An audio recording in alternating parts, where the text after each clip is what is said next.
Buenos días, mi nombre es María y mi trabajo fin de grado se llama Los textos de la medicina grecolatina en el examen de boticarios de Esteban de Villa 1632, contextualización y estudio de fuentes. Esta es la estructura del trabajo que voy a seguir a lo largo de mi presentación, donde tenemos un prefacio, una introducción, una contextualización, examen de boticarios, las fuentes de Esteban de Villa y por último la conclusión. Comenzamos con el prefacio.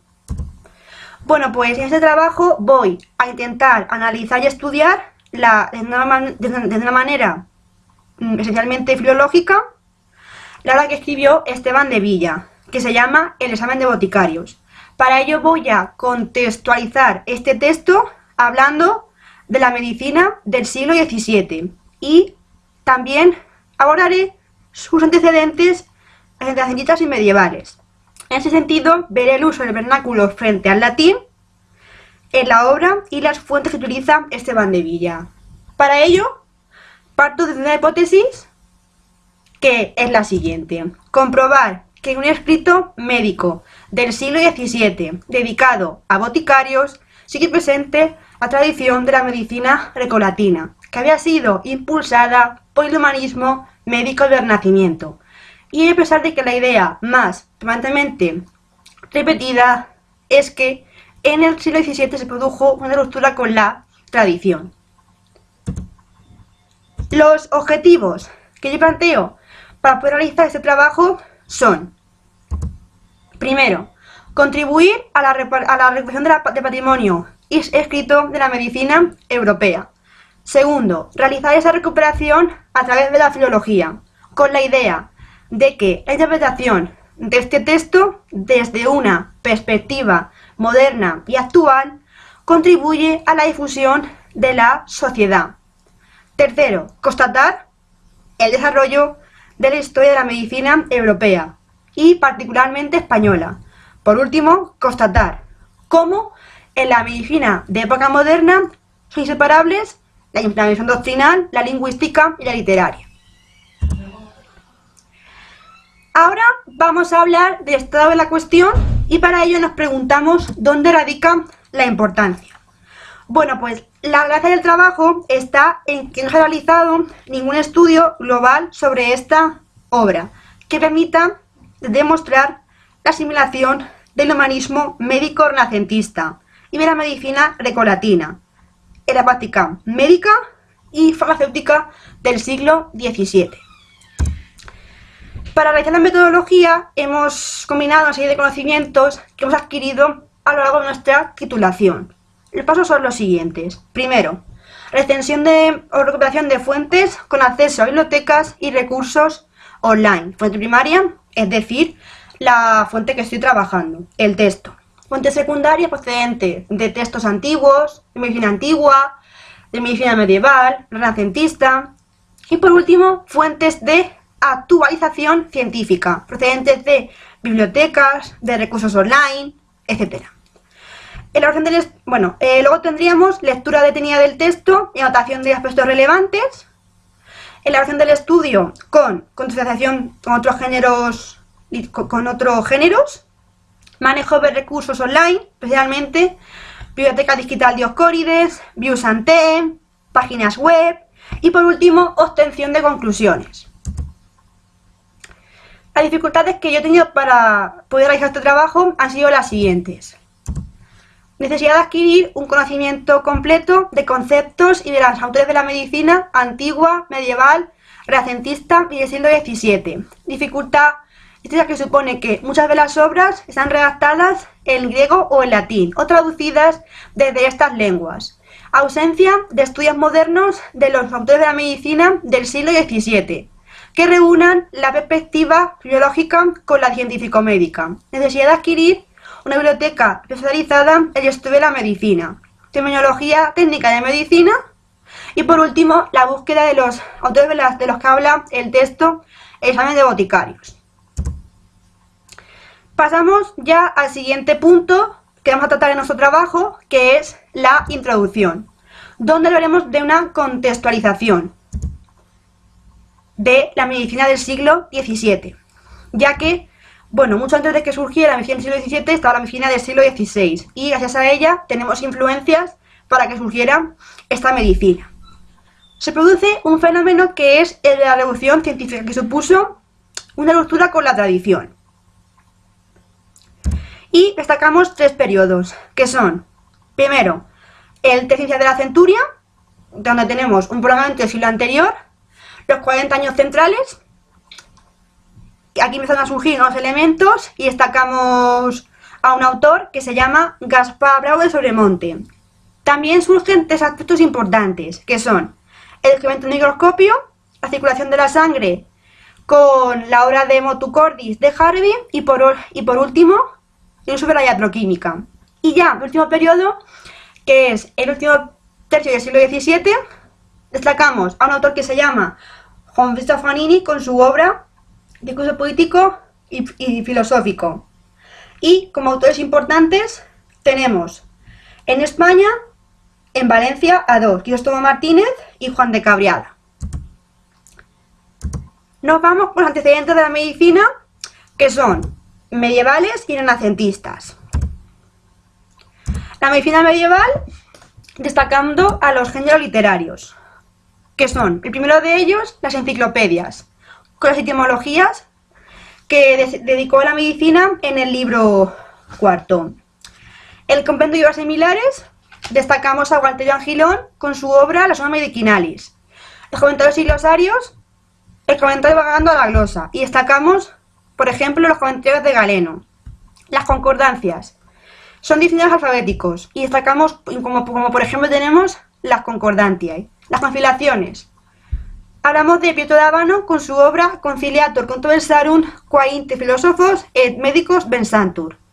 Y las diputationes son un género de origen didáctico. Las tacune y las tabulae, que son otro género literario que nos explica un poco de manera breve la medicina.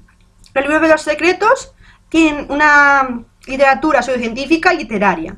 Y por último, el Consilium, que es el género más importante de la medicina escolástica. Y destacamos 2 autores aquí, que son Gentile de Foligno y Bartolomé de Montagnana.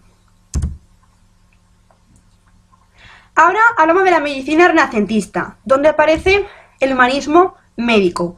Y así surge la figura del humanista, del médico humanista, erudito y polígrafo. Muchos de los textos clásicos se encuentran recogidos en la Articella, y algunos de estos textos son las epidemias, los aforismos, etc. Las traducciones de Hipócrates en España fueron llevadas a cabo por Francisco Valles y Cristóbal Vega. Muchas de las traducciones que hizo Galeno fueron traducidas por el médico segoviano español Andrés Laguna. Y ya en el Centro Médico Español destacamos autores como por ejemplo Gómez Pereira. Nos centramos ya en el texto de examen de boticarios, y para ello vamos a hablar de quién es Esteban de Villa y de su obra. Lo primero, bueno, pues Esteban de Villa es un farmacéutico que nació en Burgos en 1600. Su obra es un tratado científico que siguió para iniciarse en la práctica farmacéutica. Tiene 500 páginas y se divide en 57 capítulos. También la obra está dividida y está compuesta por 3 partes. La primera se llama la tabla de los libros. Esta parte habla de los medicamentos en general. La segunda parte se llama de la selección de simples particular. Y esta parte habla de los medicamentos, de la medicina, de las plantas medicinales, etc. Se me había olvidado decir que la tabla de los libros, que era la primera parte, hablaba de los medicamentos en general, de azúcar y miel. Bueno, pues esta parte nos habla de los ingredientes que se utilizan para hacer los medicamentos. O sea, el azúcar, la miel. Otros para boticarios, pues son, por ejemplo, la obra que terminó de hacer el hijo de Pere Mathieu, que se llama Liber Apothecariorum. Teórica y práctica de boticarios, que es de Antonio Castel. Luis Oviedo hizo una obra que se llama Método de la colección y reposición de las medicinas simples.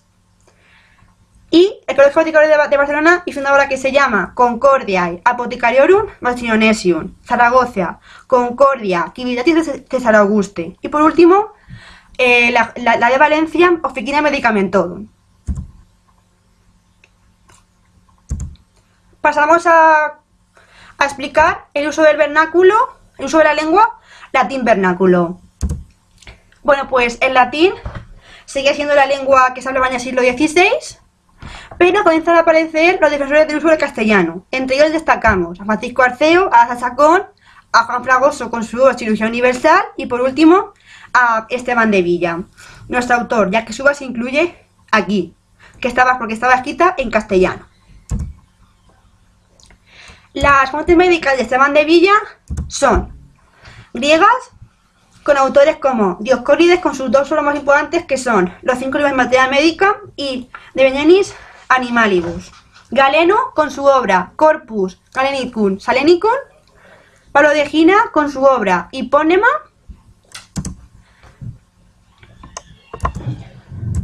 Árabes.